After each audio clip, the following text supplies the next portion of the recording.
It had been raining a couple of days before our trip to Fontainebleau. So we took our guidebook and we looked for some areas that were drying quickly. Out of those areas we chose Apremont. Apremont is located to the northwest of the city of Fontainebleau. When we arrived in the Apremont area, we ended up on a long cobblestone lane. A bit further you see a bar, you can have some refreshments, some food and go to the toilet. And then we went into the forest itself. On the first day we went to an area of Apremont called Apremont Gorges. Apremont is a very nice part of the forest. A lot of trees, a lot of shade, it's very green. We really liked it upon the first moments. What we found out the hard way in Fontainebleau is that you have to choose your warm-up boulders in the right way. Don't go choosing something that is too high because it will maybe feel not comfortable. And that is exactly what happened for us on the very first boulder. We chose a 3A or a 3B, but I think it was 4 or 5 meters high. And when Natacha did it, she panicked a bit in the beginning and she had to jump down. So that was not a good start of the day, but after that we chose some lower boulders and that was much more comfortable. So we could continue our day in a much more secure way. So although it was a bad start of the day, we quickly fell in love with the forest of Apremont. Falling in love is maybe a sentence that we use a lot in our walrus videos, but it's actually very true. From there we warmed up on a boulder called 2B or not 2B. And as the name implies, this has a grade of 2B, of course. It starts on a little rock where you can sit down from, and the hand grips and the foot grips are pretty easy. Also the top out part is quite okay. So this immediately felt way more comfortable than our first warm-up boulder. Natacha and I had no problem topping this one out. From there we went on to another boulder which had no name, and also that one was a bit higher but also not that steep, a very pyramid-like structure. Also this one was easy to top out. At the end of our warm-up routine we tried an arête-like boulder, also a bit slab-like because it had small footholds and then you had to use the arête, of course, with your hands to go up. It was part of the same rock formation as the previous routes, so we felt already comfortable with the part of coming down. And then it was time to try some harder boulders. Some way harder boulders actually. We tried a boulder on the same rock formation as 2B or not 2B, which was called Cul. I'm not really sure why it's called like that. Maybe someone can give us some information in the comment section if they know more. This route was kind of difficult. Left foot was on a small piece of rock. Right foot was a heel hook if I'm not mistaken. Right hand then a sloper thing and left hand a small crimp. So the start already was quite difficult and we tried some moves, both Natacha and I, also a German couple. Nobody actually topped it or finished it, but the moves itself were quite nice, so it was a good experience to try that one as well.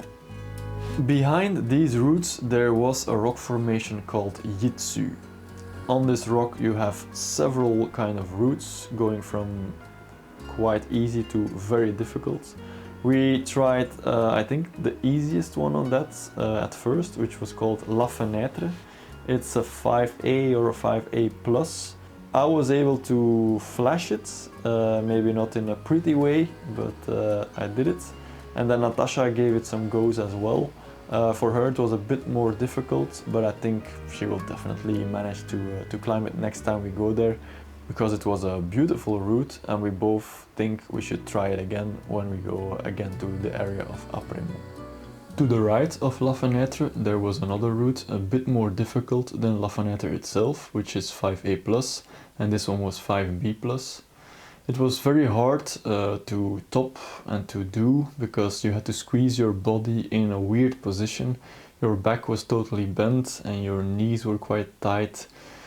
It was a weird route overall, and also the topping out part was difficult because you could not use the La Fenêtre topping out part. you had to use the part more to the right to top out, and so none of us made the top. On the second day we went to a region of Apremont called Apremont Ouest. Here we found routes with names as La Fausse Sortie, Le Spigolo, L'Omoplate and Sculpture Physique. We did another short warm-up and some easier routes before we noticed a really nice small roof-like structured rock. Powerslave starts with a right heel hook. Your left leg is resting against the wall and your two hands are resting on a sloper. From there you should work your way up to the left side, going to other slopers with your hands and moving your heel hook a couple of times.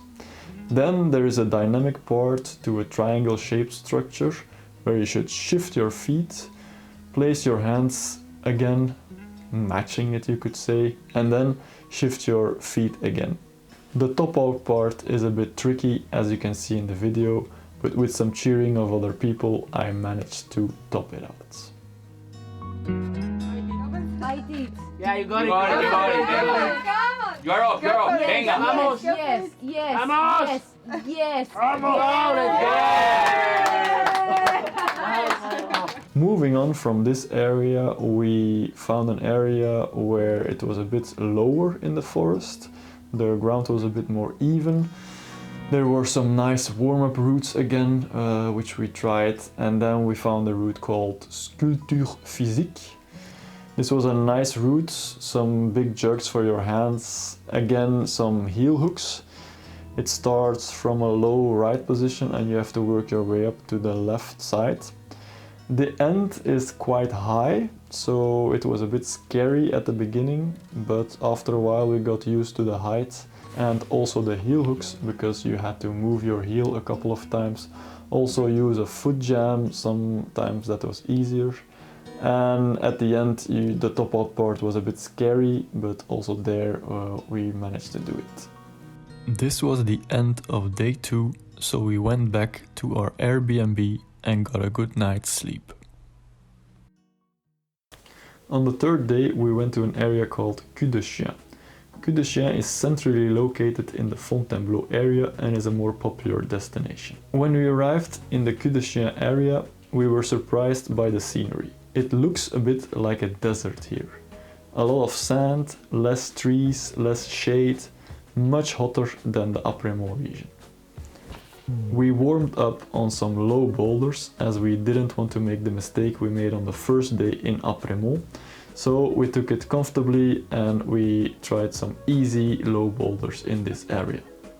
Later that day we stumbled upon a route called le Toit de Cul de Chien.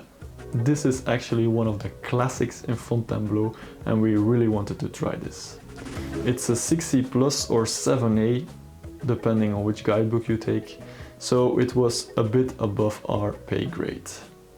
The first section is quite easy. It starts with a wide hand grip, some small footholds, then your left hand goes to a big jug, but then the difficult part starts. You have to put a very high heel hook next to your left hand and your right hand goes to a pocket.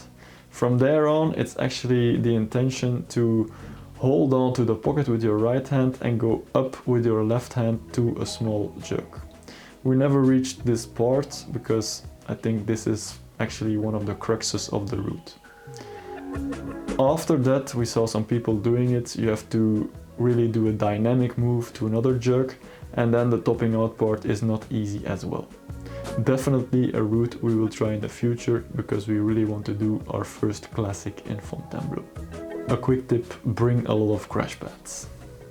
After Le Toit de Cul de Chien we tried some other stuff. We went on to have a look at Eclipse. Eclipse is a giant roof with super difficult routes going from 7B to 8A to 8B. It's nearly impossible for us. I tried hanging on it for a couple of seconds, trying a bit of a route. It looks impossible. So I really want to see someone doing that in real life, that I can really see that someone can do it, yeah, because this looks impossible to me right now. At the end of this third day of climbing, we were super tired. We did some cooling down routes, wrapped up our stuff, went back to Belgium and went back with a lot of good memories. We will definitely come back and we really want to do le Toit de Cul de Chien. So stay tuned for our next videos where we'll definitely try this again. Bye bye!